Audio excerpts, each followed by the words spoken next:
它是约定俗成，它是固定的短句，它们都含有人文典故，众人皆说，称之于语。无能为力。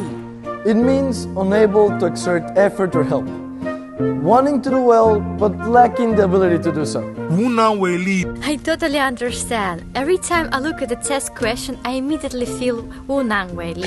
That's what exams are. They never test what we know. They test what we don't know. Yeah, I feel sorry for my brain. I was studying all night, but that was useless. If you do exams and studies like this, you're lucky to pass. Getting good grades is impossible. Exactly. Learning is part of your job.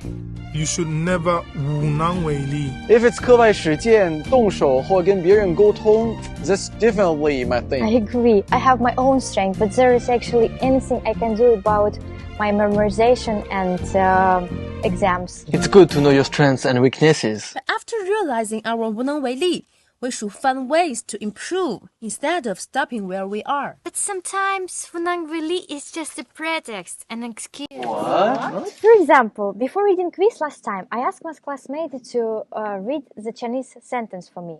He took a look and he said he won 9 really about it. Maybe he's not very good at pronunciation either. As it turned out, he was really fluent and emotional when he was called to read the text. But he's just selfish and he didn't want to share his revision time to help me. Feeling powerless for learning, it seems like an excuse for self-justification.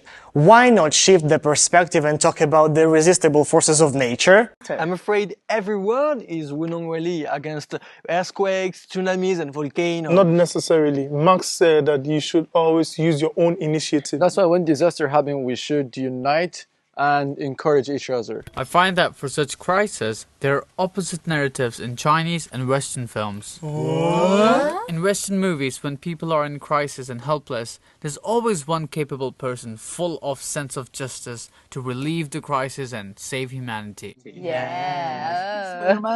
Superman. And like Captain America. Exactly. In capitalist societies, the narrative tends to highlight individualism and heroism. What about China? What's the difference? So, in Chinese narratives, they're completely opposed to individualism. When an overwhelming natural disaster or crisis strikes, they encourage people to unite and do their best together to face and overcome difficulties. Yeah, exactly. And the power of groups so that the weak don't feel alone and helpless. Great. So the idiom we learned today is 无能为力. No late night revision. No textbook, no word splitting, No quizzes or exams. No professor. no experts and professors, world split. no quotation, No book report. No route learning. no teacher. Here we are! The